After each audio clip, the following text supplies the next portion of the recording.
Welcome to the latest edition of Just Getting Started. It's episode 11 right here on this podcast, and it's going to be a fun one. I've known this man for a very long time. Wait till you hear how I met him and how I know him and why I adore him in so many different ways.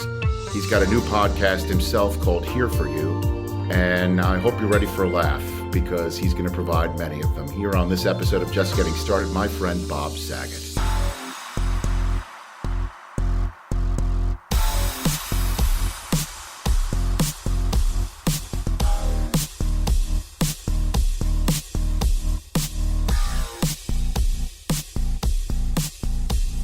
Here's my guest on Just Getting Started. I love this man. He is one of the best human beings on the planet, not only because I've known him a long time, but also he was at my bachelor party and he's kept quiet about it ever since. And he's got a podcast that is Dynamite Podcast. He is here for us right now. He's Bob Saget. How are you, Bob? I'm good, Rich. When I see you, I miss you horrifically. You know what? It's funny. I'll tell this story. I have known you, I've been married, coming up on 20 years, and I've known you before that. I've known you that long. But and there's few people who I adore like you, Bob, and this is a perfect story for it. Here I am in Cleveland, Ohio, just 2 weeks ago, getting ready to do the NFL draft, and it's a big bear of an assignment. I mean, literally a huge assignment for me. It's hours upon hours upon hours of preparation on top of actually trying to execute it with aplomb and professionalism and energy as I possibly can. And I look down at my phone and I'm wondering who the hell is calling me? Literally, who the hell is calling me? And there's few people I would actually answer my phone for. It's obviously my wife, Susie, who you've known longer than me. And love very much. My mother is one. Who I love very much. And Name anyone else. Yes. Anyone else. True. And then it's I look down at my phone and it says Bob Saget is calling. And I honestly answered the phone and I said, "Is this your ass calling me, or is this really you calling me?" Like I thought it, and it was you calling me, Bob. It was legitimately you calling. But I was using my ass to call you. I'm able to do that. When I butt dial, I actually dial with my butt.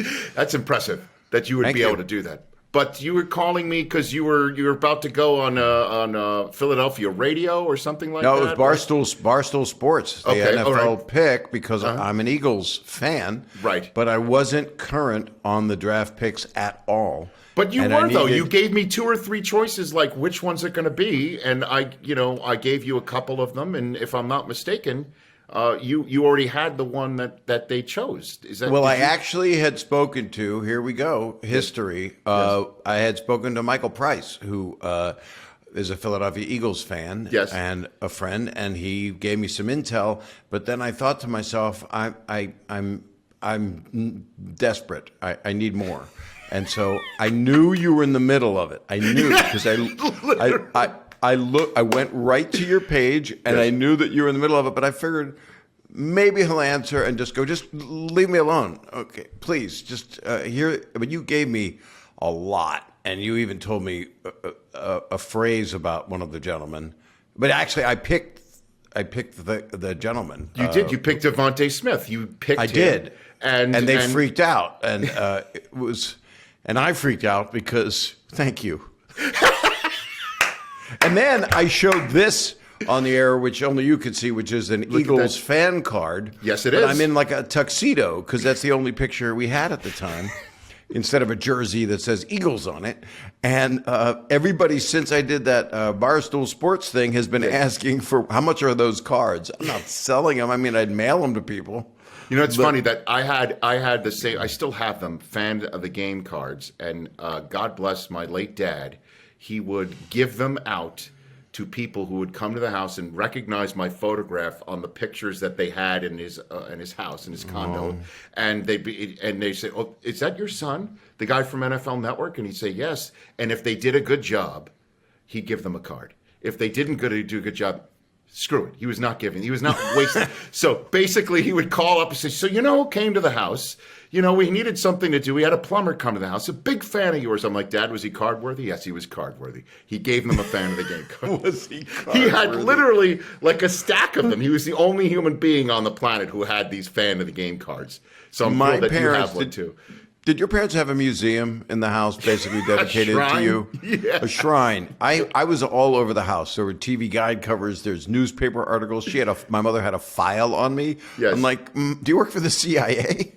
or I mean, what? Do you want to work for Variety as an intern? Right. What are you doing? And then my dad would be, so I saw you on television today. And I'm like, yeah, that's Dad, what I do. That's what I, knock on wood, what I do for a living here. Right. So I saw you on TV. Wow, boy, you wore a sharp shirt today. Like literally, that's the sort of stuff I would get from Mine was my mother saying, I'm going to have to do her voice. She went, Bobby, could you do me a favor? I saw you on The Tonight Show. You were very good, but could you please stop saying that I wear a Viking helmet and culottes and tit plates? Please don't say tit plates.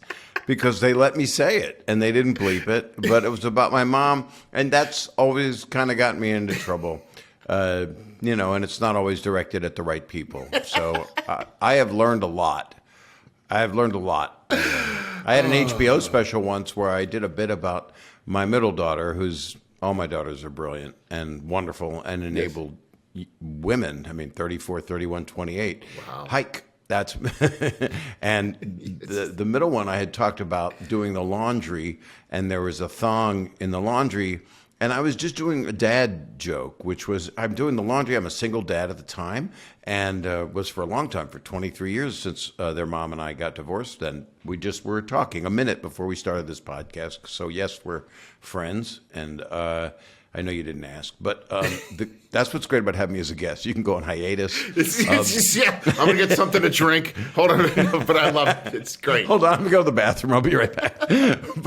but I ended up saying that doing the laundry, it wasn't a thong. It looked more like an eye patch for a pirate. And I started going, aye. And my daughter said she got so much crap in school for that. And that's when I think after that special, there was a turning point in a lot of the stuff that I said as I got older, and then I got roasted, and then that I had no control, and I actually didn't like some of the roasts are cruel, and right, they can be, and they shouldn't be televised.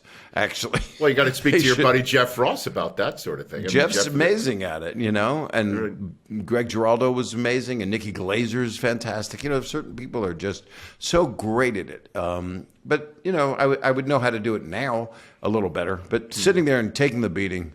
That's enough of that. Right. So the pod here called Just Getting Started. How did you get started, Bob Saget? What's your start here? Before on the podcast, before quarantine, I wanted to do a podcast. I've been out touring, doing stand-up, and thank God I'm going back again. Now, I started a couple weeks ago, and I'm going to Houston. I think it's a couple weeks I'm in Houston.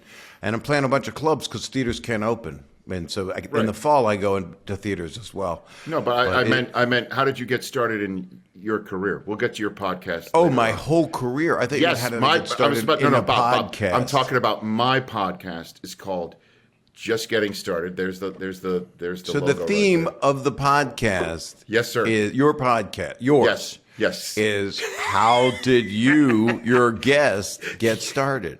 Yes. And then we'll get to the here and now later on. Okay. Yeah. Right before quarantine, it's a guy that no matter what stays to the answer. No, let me finish the sentence. I was born 64 years before quarantine. Yes.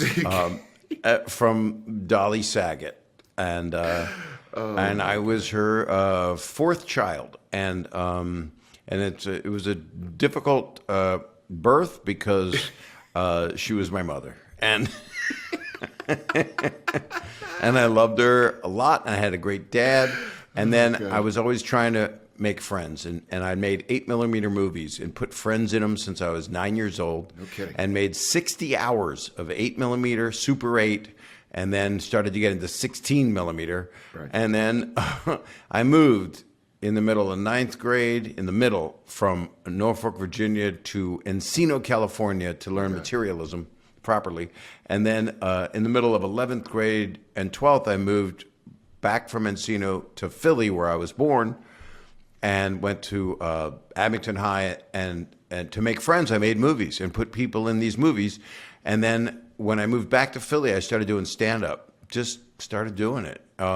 Did comedy songs, and I won a WMMR radio contest at a club called Grandma Minnie's, who I'd seen the unknown comic perform at, and then they said there was an open mic and you could win $500, and I won the contest for singing a song about bondage.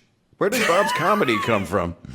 17-year-old guy singing a song about bondage. Bondage? Bondage. Good, clean fun. It's bondage for everyone. Masochists and sadists unite one and all. Bondage is the rage. Come on, let's have a ball. Ooh, woo, woo, woo. Yeah.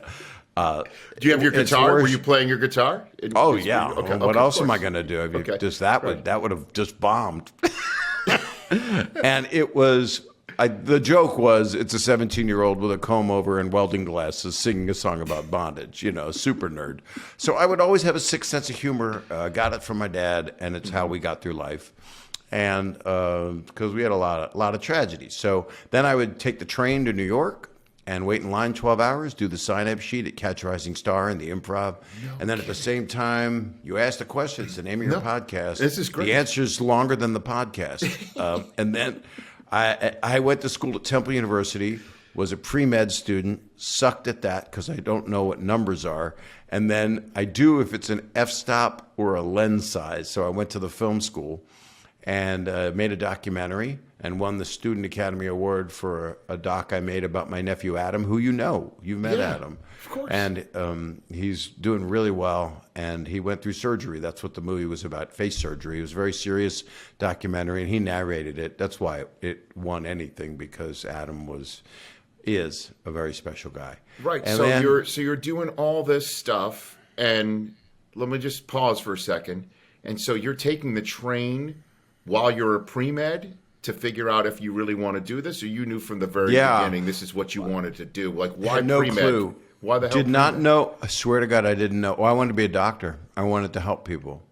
And then for some reason, I found out comedy kind of can do that in a weird way. Sure. But especially if you're operating on their lungs. I'm not a licensed doctor, but I'm gonna cut you open and tell you jokes. So when people in my audience have trouble breathing, I just go and cut the trach. I go right in. I do what a paramedic would do. But I also did improv comedy, sketches, long sketches, with a group called Mixed Nuts that were at University of Pennsylvania. So I was one of the few Temple people, or out of any school outside of U of P, that got to perform in their all-star review, their big show. And so I was doing improv, studying film, and making films, or trying, if you call them films, and doing stand-up. So it was all, I developed an act. Steven Starr, the restaurateur, owned a comedy club called Stars, and I opened for Frank Stallone and Valentine. And I opened for Rich Hall, who used to be on Letterman a lot. SNL. Yeah, and SNL. Yeah, and SNL. Sure. Really funny guy. I knew him from early days at Stars at this club. And so I was a Philly, I grinded my eye teeth. Right. Well, I was welding and I had the grinder. I got nothing, but that's what happened. That's how funny I was. So I came to LA. Right. And so then you come to LA and then you hit it. It's like, because again, I guess, because we had Bill Burr on a couple of episodes ago, Bob, and he remembered a time where it was snowing outside. He's up there in Boston. He had a gig in Providence, and he literally thought, like, do I stay at home and it's nice and warm and I could, drink, it's right around, the holidays, and do his reveling, or do I get in the car and this is the gig, this is the life I chose, and he got in the car. And did you have any moments like that for yourself where you thought maybe? Mine was accidental. I came to LA. I didn't go to my graduation from Temple University because I won the student Oscar. Right. So the Academy flew me out with 9 other winners. And I met Howard Koch, who was the president at the time of the Academy and the head of Paramount, and Steven Spielberg. I met after Close Encounters is when I met him. Damn. And I met all these people. And then I went up at the Comedy Store because I brought my guitar. Yeah. And I would sing While My Guitar Gently Weeps and turn a valve and water would pour out of the guitar. You had to be within the first 2 rows or there's no joke. I mean, it's not a magic act. and props are not well thought of, and music acts are right above mime to some people. Yes. But I wrote good comedy songs, I thought, and it worked out. And the owner of the Comedy Store, Mitzi, said, "You shouldn't go to." I was going to go to USC grad school. "You shouldn't go to grad school. You should work here." And I went, "Okay." And then the next night, I got a spot, and Letterman was my first MC. Get out of here. It was. Do you want me to leave? No, that's Oh, a you phrase. said That's a phrase. I don't know That's a lot my of way phrases. No. So Letterman Get out of was- town. So Yeah. can I get on a train? All of a sudden, you're taking it too literally. So Letterman was the MC of your first night. He was. At the Yeah, spot? he was. And he was a hero the moment I saw him. I mean, he was like one of the stars of the store. And Leno was there, and Michael Keaton and Billy Crystal. All these people were there. And that week, within the first 2 weeks, I met Robin and I met Richard and Williams people and were Lewis. coming up. Those are the people, or Pryor. Richard Pryor and Jeez. and Robin Williams, and I knew them my whole career. So it's. Yeah, so that was, I literally was like a guy that had weird stuff that I said. I just said weird stuff. I didn't curse a lot, but I did when I was allowed to. You know, when I was on the road, I was like a headliner right away in my early 20s because I was on Make Me Laugh, the show. I remember that show. Sure, of course. Yeah, Bobby Van, right? Bobby Bobby Van Van was the host of that show. I remember that. Sweet guy. And a lot of comics. Bruce Baum, Baby Man Baum, helped me get on there, and that show had Gary Shandling on it and Howie Mandel, and the unknown comic was one of the popular ones, Murray Langston. And God, a lot of people were on it. Mike Binder. And Marty Cohen, the comedian, helped get me on there, and Bruce Baum made sure that I could get on there. So did you get any advice from any of these people that you remember that was helpful at all, Bob? Or you just were figuring it out by yourself, or what? Robin came up to me, and my act was just all esoteric, weird things. I would say, I have no friends, and I have no life, and I live in a moped. And my mother is Gumby, and my father is Pokey, and I'm Mr. Potato Head. It was all the same rhythm with different words. And Williams came over to me, and I had just gotten off stage. And when people are coming over to you that you know are the ones that are really good, it's a pretty exceptional thing that happened at 22 years old. Mm-hmm. And Robin came over and he went, "So your mother is Gumby and your father is Pokey and you're Mr. Potato Head?" And I went, "Yep." He went, "Okay." And then we talked for a little bit, and then and then it's funny because Dave Coulier had moved out to L.A. and then and Robin said, "Oh, who's he? He the winged angel that does Popeye." And that was before Robin had just done the sequel to Laugh-In, Laugh-In 2 before Mork and Mindy, and people just know. You know who's good. You could tell. Right. And Robin complimented me by letting me know that he thought I was somebody he wanted to talk to. Right. And then it was just a very interesting time. And then I was there for 8 years, and I ended up emceeing. So, just getting started for me was a very long just getting started. And it always is. I have 7-year phases where I scare people and then I don't anymore. And then people misinterpret me. You grow on people, Bob. You grow on people. So does algae. So does, fungi, mouth sores. There's many things. This is so fascinating to me. We never had this conversation. No, but that's what this is what this pod is all about. Today's episode of Just Getting Started is brought to you by First Leaf. Who hasn't been there? You're standing in the wine aisle, staring at the shelves. Do you want a California Red? Maybe one from Oregon, something organic, maybe just the one with the really nice label? Do you even know what's any good? Maybe you need someone to help you. Maybe you need that confidence to grab that bottle, open it up, and enjoy it. Thankfully, there's First Leaf, a better way to discover wine at a fraction of the price you'll find in a store. First Leaf is a fully customizable wine club that sends curated boxes of wine that are perfect for you, and they have more award-winning wine than anyone else. With First Leaf, this is important, there's no guesswork, no misguided recommendations from an employee who doesn't know what you like, and no frustration on your part. Each wine shipment is entirely customized to your unique palate and preferences.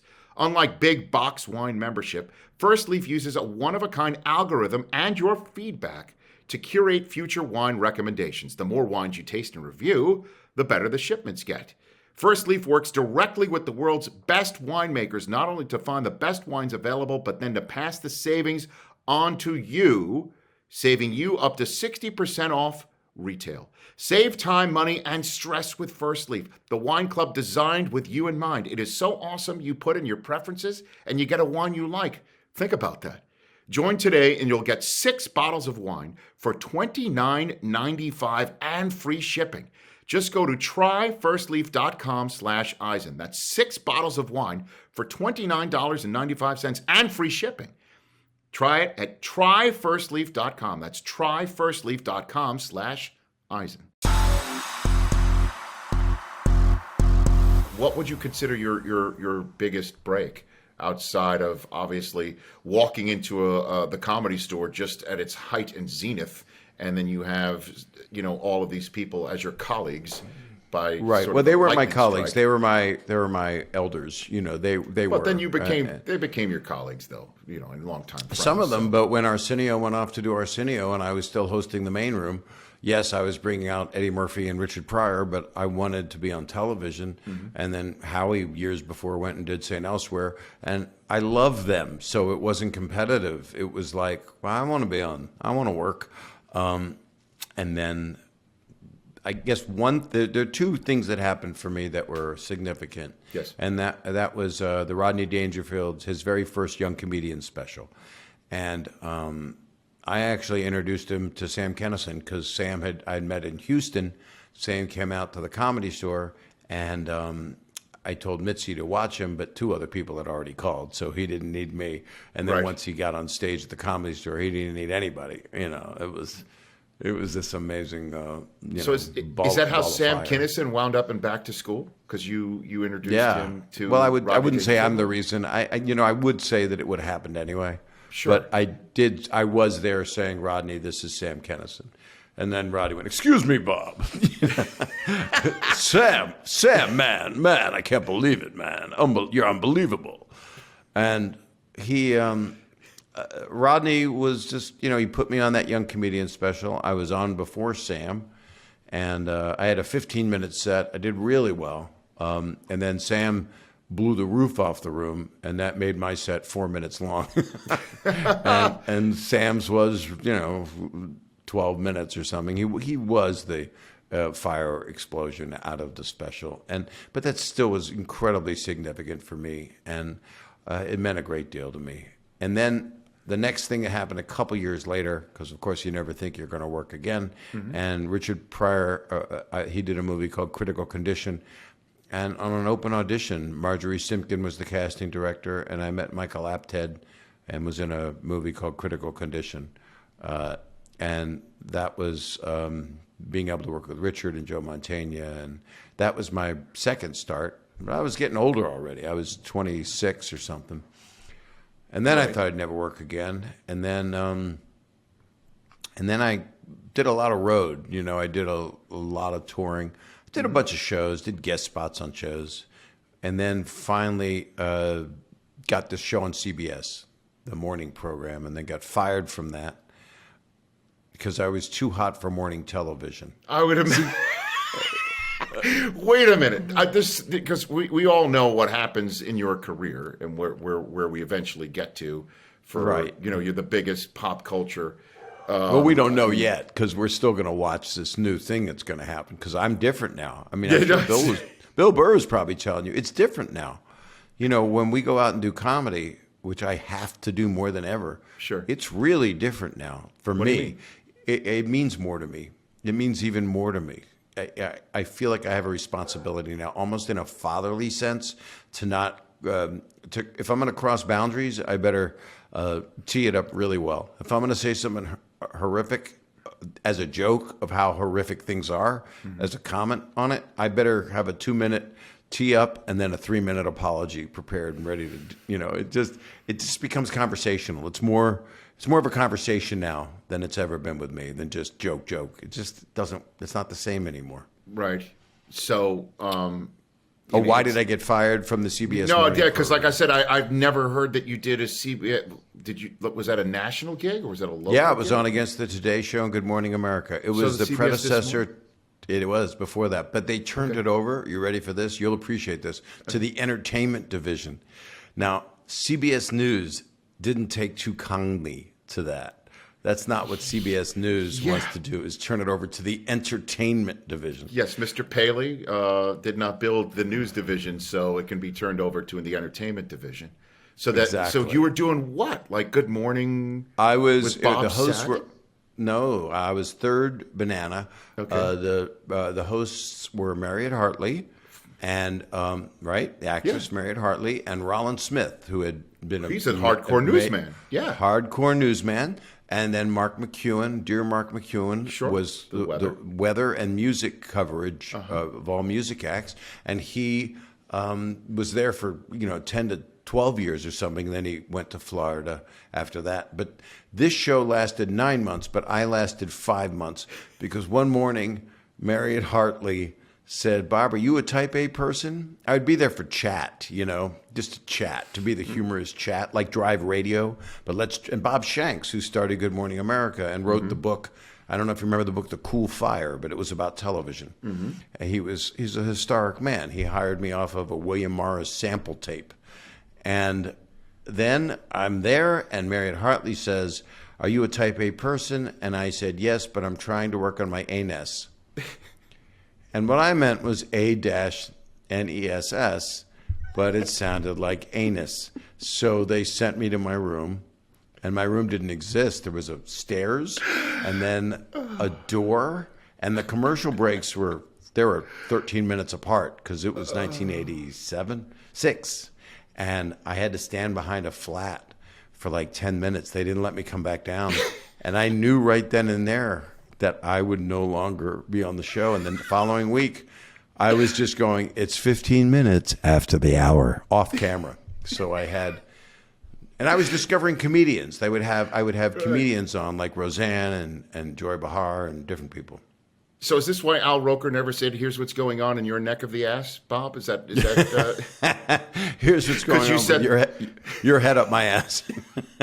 With your neck up up to your neck. And no, I took it too far. Yeah, no, it's okay. It's all right. But maybe you're aim. Well, Al Roker and I let me explain. Al Roker and I one time played chicken in a pool. So he was on my shoulders. So that actually did happen.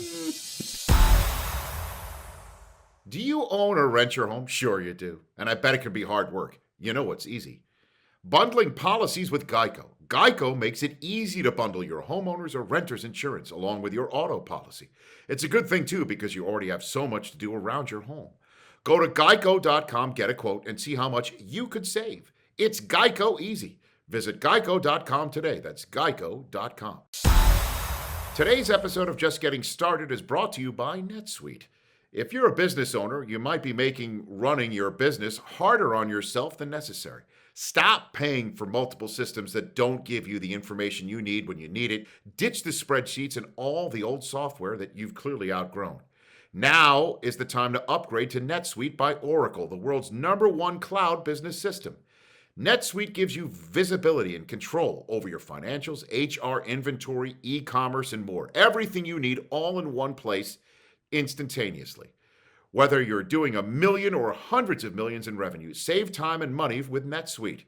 Join the over 24,000 companies using NetSuite right now. Let NetSuite show you how they'll benefit your business with a free product tour at netsuite.com/Eisen. So schedule your free product tour right now at netsuite.com/EISEN. That's netsuite.com/Eisen. When did America's home videos come your way? Well, what happened was when I got fired from the morning program, my manager, Brad Gray, called Jeff Franklin because they wanted me originally for Full House. And they removed an actor who was very good in the part, and they hired me after I screen tested. Mm-hmm. And then I did the pilot, and then we did the series Full House. And a year later, I was sent a tape of these first videos that were in the very first pilot of America's Funniest Home Videos. And they had seen me on The Tonight Show with Johnny showing a video of my wedding and narrating it and thought I'd be the good host, one of the producers from America's Funniest. Not Vin DeBona, but Steve Pasquet is his name. Sure. And I ended up doing the pilot for this show that we thought was going to be a special. And then it was airing, and I got a phone call because I had been friendly with Tom Hanks because I used to do the warm-up for Bosom Buddies. So I get a call from Tom, and he goes, "What the hell is this? What am I watching?" I said, "I don't know. They had me host these clips, and it's just people sending in tapes." Yeah. And he said, "This is the most amazing thing I've ever seen in my life. Are you kidding me?" He says, "I got to go. I got to watch this." And I just remember I was holding my firstborn, and we were watching it, and in Sherman Oaks. And the next day, we got to pick up for 13 episodes. And then the following year, it moved to #1 very quickly. It preceded YouTube, Bob. It preceded YouTube. There was no people had no internet. Margin. We were dial-up. Yeah, but I'm serious. Like people, now there's websites where people post their videos. This preceded the whole idea of, everything from, vacation video to nut shots to all of that stuff. I always say I was the gatekeeper of the nut hit. If you wanted to see somebody get hit in the nads, you had to go through me. I was standing by the gate. The nut tap gatekeeper. Exactly. You just tap your nuts on the gate, and I let you in. Oh man! And sports videos, we'd have, Oh yeah. And it's the one where the guy goes over the fence to catch the ball, and his pants get hooked on the fence, and his pants. If your pants fall off and it's not set up, you're gonna win $10,000. That's how life works now. Oh, that is so damn funny. And again, and then before we get to the here and now with you, Full House, that was at the time something that you got, and this is because you said you wanted to be on TV and you saw what people were doing. It was a dream because it was done by Miller Boyett and Jeff Franklin, who I'd known because he was a writer on Laverne and Shirley, and I knew him from Bosom Buddies, and Bob Boyett and Tom Miller. The producers knew me from Bosom Buddies because they even put me on the show once as a warm-up guy, audience warm-up guy. And then they'd also seen me in the Richard Pryor movie, and so that happened. It didn't do well for the first 4 years. People always thought it was on Fridays. It was on Tuesdays, and we were on against Seinfeld, and they weren't doing well for the first couple of years. So we were competing against each other, not doing well, drawing different audiences. Right. And I was excited about it because I love acting, and it was a character. And I said, let's make him like Felix Unger. Let's make him a neat freak, and I want to hug people because I hug people. Not the past year and a half, but I do. And then next thing I knew, they thought that that's what I'm like, and you can't deviate from that if that's what they think you're like. And Anthony Hopkins eats people. We know that because...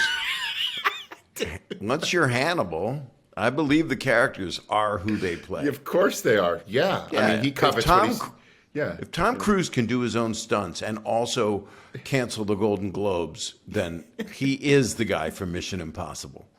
He is that guy. Dude, you just crack me up. You always have, Bob. Well, you're just nice. No, I'm not. It's the truth. It's just the truth. And I didn't know... I've known you for a long time, but I didn't know a lot about this. And... like you warmed up the crowd for Bosom Buddies. That had to have been amazing. Well, I was friends with also... Chris Thompson was my friend and incredibly funny guy. He originated the show, and Gary Shandling introduced me to him in the bathroom at the Comedy Store. Right. So that was the early '80s. So you can only imagine the antics. But it was. It was a cool thing. I still would go on the road, and then my friend Barry Diamond would fill in for me while I was doing the road, and then come back to do the warm-up. It's a good experience for a person that's starting out to do television warm-up because, God, there's a guy, Ron Pearson, who was doing Fuller House for a long time, and he's so talented, and you end up with hours and hours of material. And if that's one route you want to go, the other is, strictly do the circuit or find the places where you can get a stage if you want to do stand-up.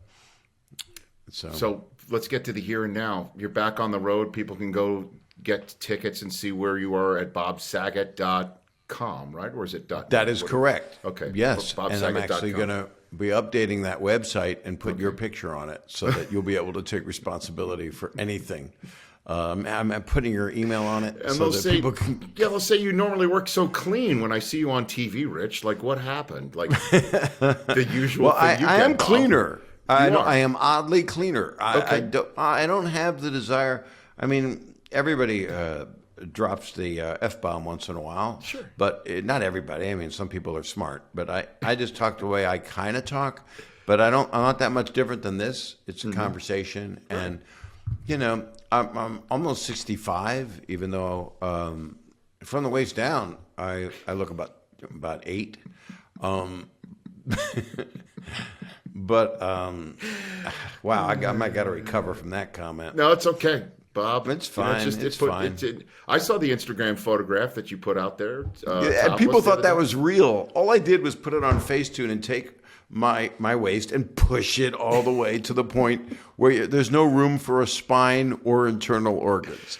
And my wife Kelly said, "No, make it thinner, make it like an hourglass. People are going to think that it's real." Yeah. I went, "No, they're not. It's an obvious Photoshop." And then people are going, "This is Photoshopped." I'm like, "Okay, Gen Z, have a nice time not understanding anything." But the truth of it is, yeah, I'm more in love with what I'm doing now. I've got a thing I'm going to direct. We're getting it set up now. I just did a movie in the Cayman Islands during COVID quarantine. I was able to go there and do this movie called Blue Iguana, which I think is going to be called Killing Daniel.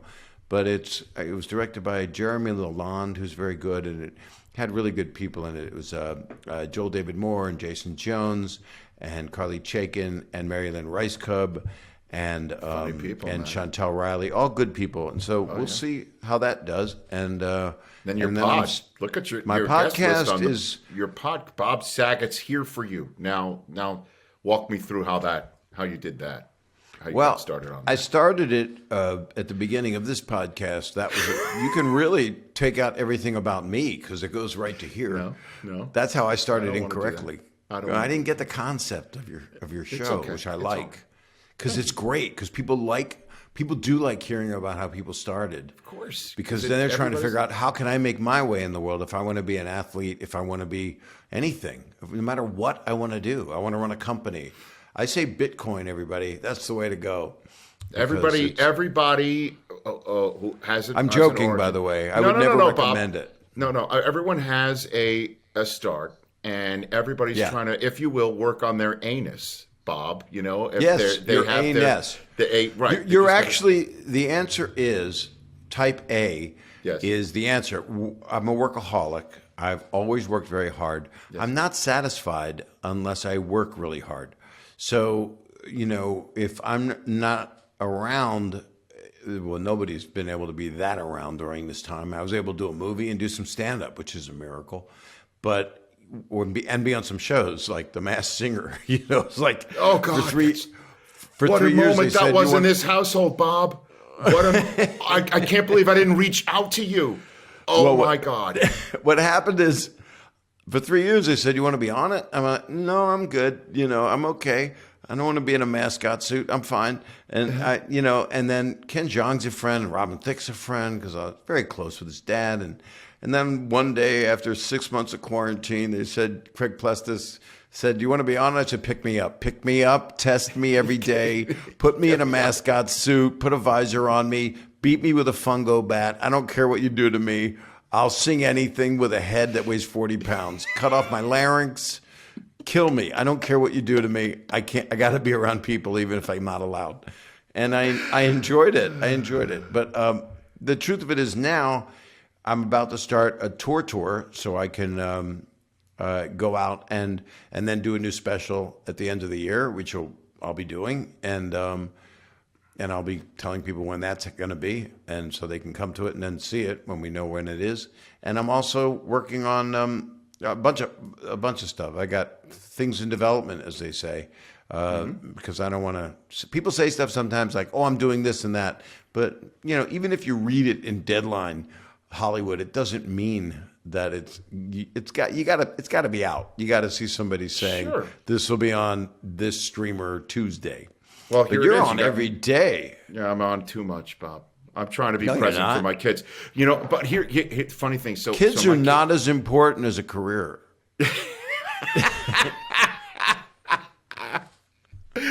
You know what? I got to write that down. Teach it to your kids. Have them go around saying it. Because we watch The Masked Singer all the time. My kids watch The Masked Singer all the time. And the number of times that my wife and I sit there with the reveal and we're like, look at each other, like, who is that person, or for real?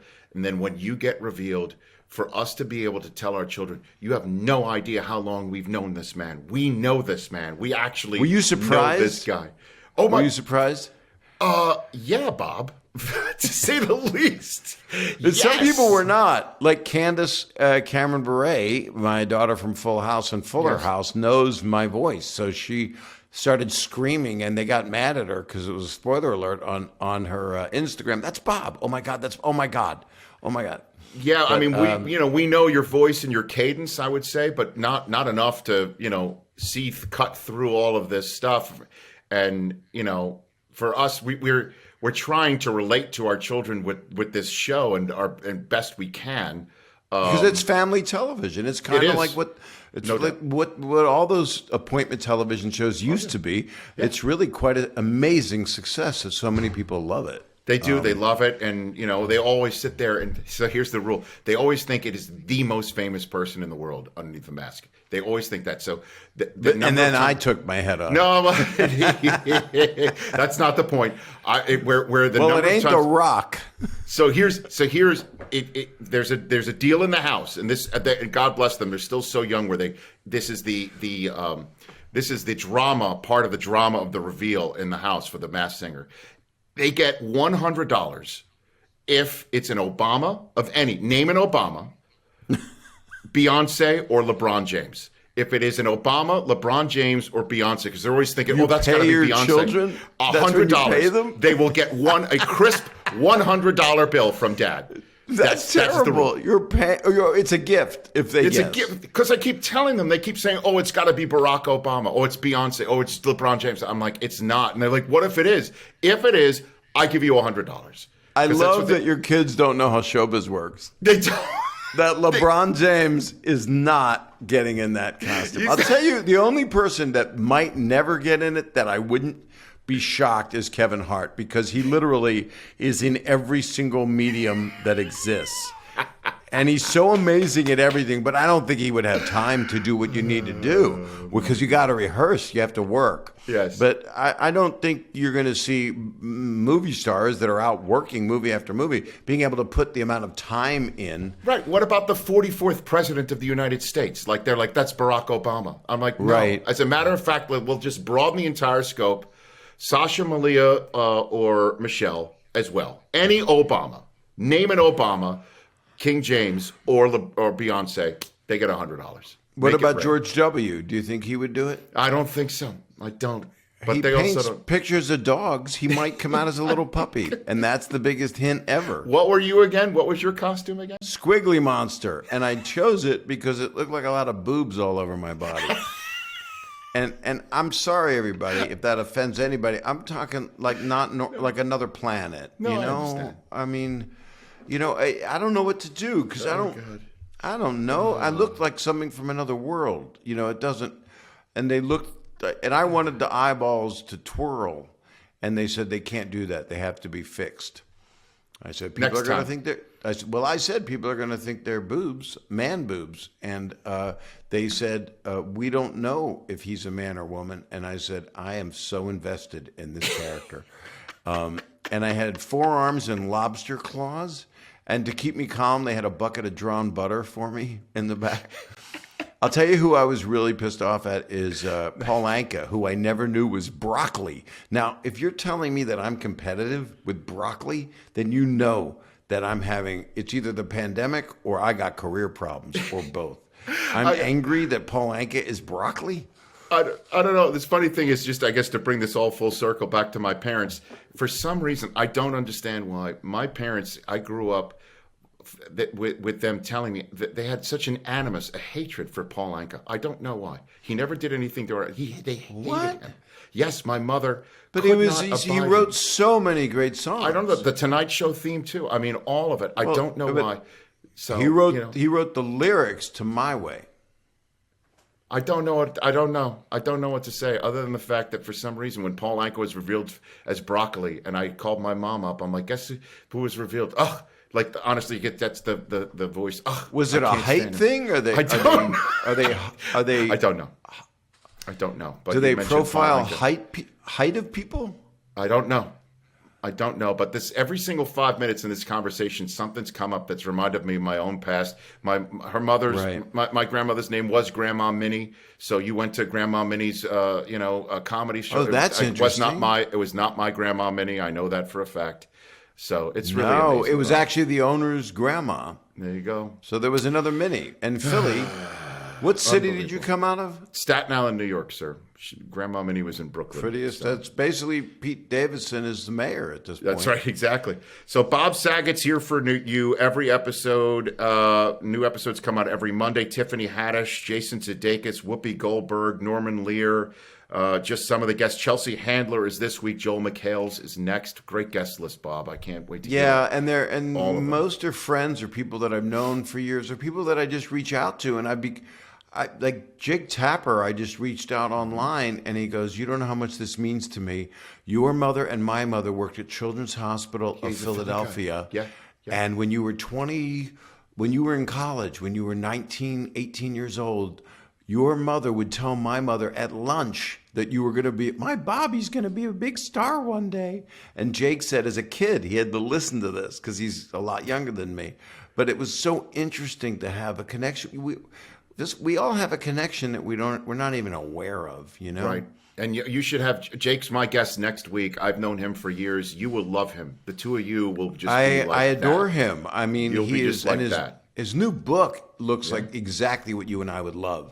It's about Sinatra and Reagan and all that. It's going to be amazing next week. And everybody should get your podcast. Bob Saget's here for you. BobSaget.com to check out the new stand-up tour, adding 8 dates to it daily from June onward. Bob, I love you, man. Thanks for doing this. I love you, Rich. I really do. Back at you. And I love your wife, even though she's been in many, many men's locker rooms.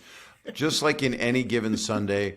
Was that it? Isn't that the name of it? Was that the name? No, it's a football movie. Yeah, that is. Yeah, well, they had Cameron Diaz in the locker room interviewing all the players nude out of the shower, and it was no big whoop. I mean, it was, but it wasn't. And Susie kind of did that. She was in locker rooms, and she told me about it. And I think she dreams about it. I do hear her screaming about Randy Johnson every now and then, and I wonder what the hell that's all about. So, well, how do you get a last name like that? I mean, it's right there on the wall. His nickname was the Big Unit for a reason, Bob. That was his nickname. God! And my last name is Saget, and I did not choose it because that's not a name you choose. You have a great name. It's almost like Einstein. It makes it sound like you're smart. I love you, Bob Saget. Thanks for coming on. I love you, Rich Eisen. That's Bob Saget here on Just Getting Started.